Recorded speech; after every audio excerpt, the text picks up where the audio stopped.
Dalam pepatah bahasa Arab dikatakan, kenalilah kondisi musuhmu, maka kau akan mudah menghadapinya. Kita kalau tahu lokasinya musuh, tahu kekuatannya bagaimana, senjatanya seperti apa, strategi perangnya seperti apa, kita mudah hadapi. Biasanya orang kalau mau duel, mau sparring dalam bela diri, pasti kalau dia tahu, misal pertandingan kelas dunia, pasti dia akan coba pelajari, melihat beberapa cuplikan tentang rivalnya ini, bagaimana sih strategi perangnya, serangannya dia seperti apa yang paling sering dia lakukan, gitu kan? Kira-kira postur tubuhnya seperti apa, kekuatannya di mana titiknya, maka seperti itu dia akan tahu bagaimana menghadapinya nanti. Dan tujuan kita menjelaskan siapa itu syaitan, apa tipu dayanya, agar Anda tahu. Ayat Al-Quran kekal, pegangi.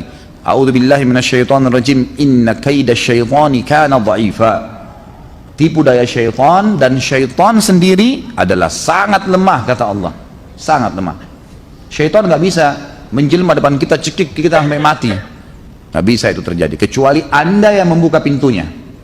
Misal sengaja ke dukun, sengaja belajar ilmu kebal, membuka pintu-pintu syaitan, maka dia bisa masuk. Dia hanya akan menjelma kepada auliyanya. Aulia ini orang-orang yang bergantung pada dia atau takut dengan dia. Tapi kalau orang yang bergantung pada Allah Azza wa Jalla, mustahil. Syaitan memiliki beberapa cara untuk menyerang manusia, dan syaitan musuh. Ibaratnya kalau saya sama seseorang berhadapan, musuh, saya pakai baju perang, saya pegang senjata, pedang, dan perisai, dia juga begitu. Maka saya dalam perang harus mencari strategi untuk bisa mengalahkannya. Kalau saya diam, tidak nangkis serangannya, tidak berusaha menyerang dia, maka dialah yang akan menyerang saya. Apalagi kalau saya tidak membentengi diri, membuka diri. Dan musuh pada saat mendapatkan ada celah di dada saya, di perut saya, dia bisa serang, atau di leher saya, dia tidak akan cuil saja, tapi dia akan tebas supaya mati, dan akhirnya mati musuhnya. Begitulah syaitan dalam menghadapi kita. Dia berusaha membuat kita mati kalau perlu, tapi matinya tanda kutip adalah mati secara hati, ibadah, iman. Jadi sudah berbuat seperti apa yang dia inginkan, menjadi budaknya. Dia suruh berzina, dia suruh riba, dia suruh membunuh, dia suruh apa saja, maka dikerjakan dengan bisikan sedikit saja. Dikatakan tipu daya syaitan yang pertama adalah menanamkan was-was, ya, was-was. Jadi ini betul-betul senjata dia yang dia gunakan untuk, ya, menyesatkan manusia. Makanya Allah Subhanahu wa taala mengatakan di dalam Al-Qur'an, dalam surah An-Nas yang sudah kita hafal, ya, alladzi yuwaswisu fi sudurin nas. Jadi dia memang yang menanamkan, yang mengganggu di dalam hati manusia, ya, di dalam hati manusia. Jadi Allah Subhanahu wa taala mengingatkan kepada kita, dan waswas digerincikan oleh para ulama, yang dimaksud dengan waswas adalah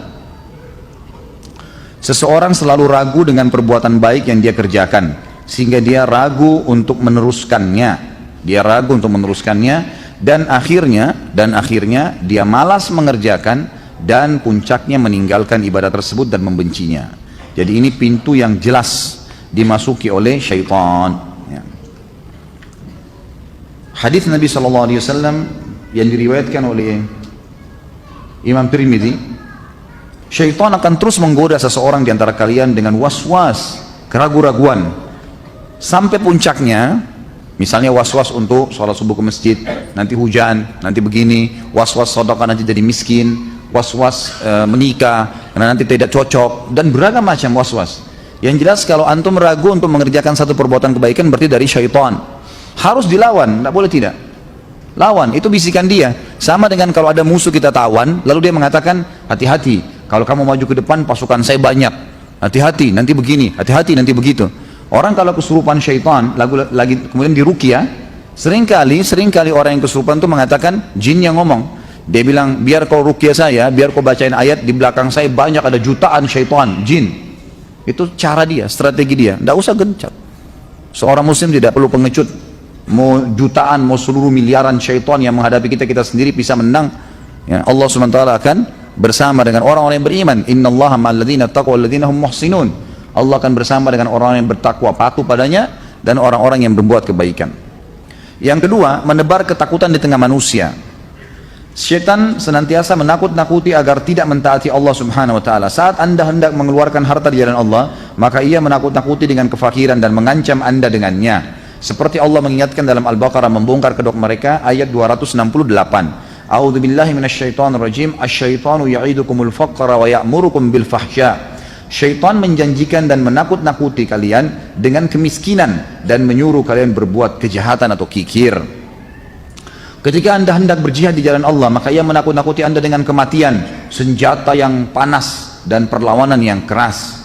Lalu disebutkan dalam Al-Imran ayat 175, A'udzubillahi minasyaitonir rajim, innama dzalikumus syaitanu yukhawwifu awliya'ahu fala takhafum wa khafuni in kuntum mu'minin.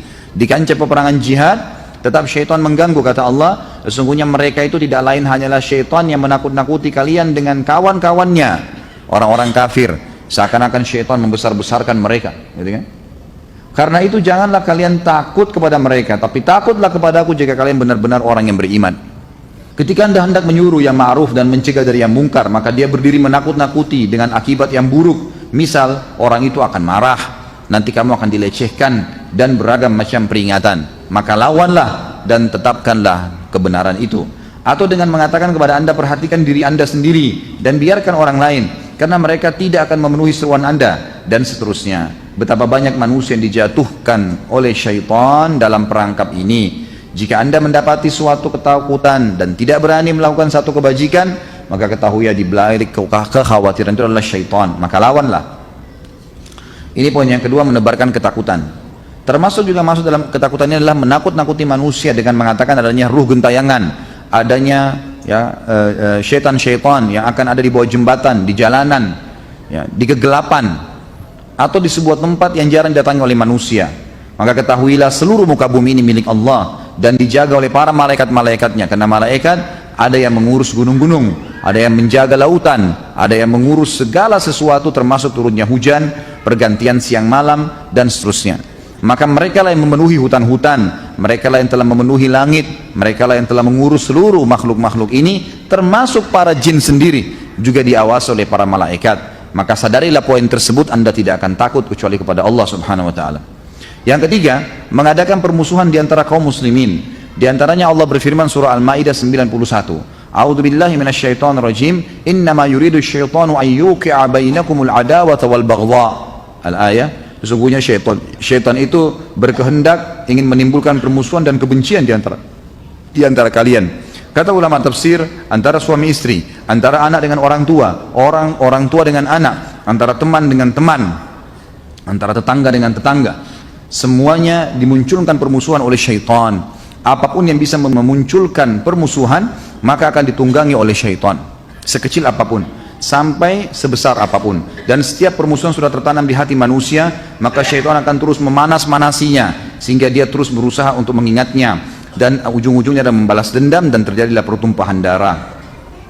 Nabi SAW bersabda dalam hadis riwayat Muslim, sesungguhnya syaitan telah putus asa untuk disembah oleh orang-orang yang sholat. Kalau orang sudah sholat saja, jaga 5 waktu sholat, sudah mustahil sembah syaitan. Sudah nggak bisa lagi syaitan goda dia untuk pergi kuburan, minta bantuan atau apa saja. Asal dia jaga komitmen sholatnya benar 5 waktu. Namun ia mengadakan permusuhan di antara mereka, munculkan permusuhan di antara mereka. Kelompok ini, kelompok itu, kau lebih benar, ini yang salah, dan seterusnya. Akhirnya terjadilah permusuhan di antara kaum muslimin. Seseorang bisa melihat fenomena permusuhan di bidang ini yang tidak terhitung banyaknya. Betapa banyak darah yang sudah dialirkan, betapa banyak permusuhan, betapa banyak dicerai beraikannya di antara saudara-saudara sekandung, apalagi orang lain. Betapa banyak suami istri yang cerai, berapa banyak anak yang durhaka dengan orang tuanya. Dan juga benih-benih permusuhan ditanamkan di tengah-tengah masyarakat muslimin sebagai ganti dari persaudaraan. Dalang dari semua itu adalah syaitan, dan kita harus tahu lawannya adalah menerapkan justru perintah Allah subhanahu wa ta'ala. Syaitan tanamkan permusuhan, kita justru memaafkan dan merangkul. Syaitan suruh kita menzalimi atau mengambil hak orang lain, maka kita malah memberi dan bersedekah. Syaitan melarang kita untuk menjenguk dan mendatangi orang sakit, berziarah kepada keluarga, kita justru melawannya dengan mendatangi dan menjenguk mereka. Yang keempat, selain mengadakan permusuhan adalah menghalangi mengingat Allah atau zikrullah. Allah berkata dalam surah Al-Baqarah 152, "Fadhkuruni adzkurkum." Ingatlah selalu kepadaku, maka aku akan ingat kepada kalian. Syaitan bermaksud menggoda manusia dan menghalangi dari mengingat Allah. Sebagaimana Allah ingatkan dalam Al-Maidah 91, A'udzubillahi minasyaitonir rajim wa yasuddakum an dzikrillahi wa anis shalah fahal antum muntahun, dan menghalangi kalian dari mengingat Allah dan salat, maka berhentilah, itu lebih baik, gitu. Karena itu Anda lihat syaitan menjadikan keburukan tampak indah di hadapan mereka, seperti minuman yang memabukkan dan melalaikan mereka dari zikir Allah dan kata-kata yang melenakan berupa mendengarkan nyanyian dan sibuk mencela, mencaci maki, ghibah dan namimah. Hal ini menyesatkan dari jalan yang lurus. Allah Subhanahu wa taala berfirman dalam surah Luqman ayat 6, A'udzu billahi minasyaitonir rajim wa minan nasi may yashtari lahwal hadits liyudilla an sabilillah. Dan di antara manusia ada orang-orang yang mempergunakan kata-kata yang tidak berguna untuk menyesatkan manusia dari jalan Allah. Kata ulama tafsir, karena syaitan telah menunggangi manusia-manusia tersebut dengan lagu-lagu dan musik. Ibnu Mas'ud pernah radhiyallahu anhu ditanya tentang lahu al-hadith, perkataan yang sia-sia, maka beliau mengatakan, demi Allah yang tiada sesembahan yang berhak diibadahi kecuali Dia, ia adalah nyanyian, ia mengulanginya sebanyak 3 kali. Mungkin ada di antara kita mengatakan, saya punya masalah kecil Ustaz, saya hanya masih belum bisa tinggalkan nyanyian, laguan, musik, gitu kan. Saudaraku, saya jawab, ini bukan masalah kecil, ini masalah besar. Karena dalam hadis Bukhari dikatakan, musik adalah anak-anak panah beracunnya syaitan. Nggak bisa ketemu antara musik dengan Al-Quran, mustahil.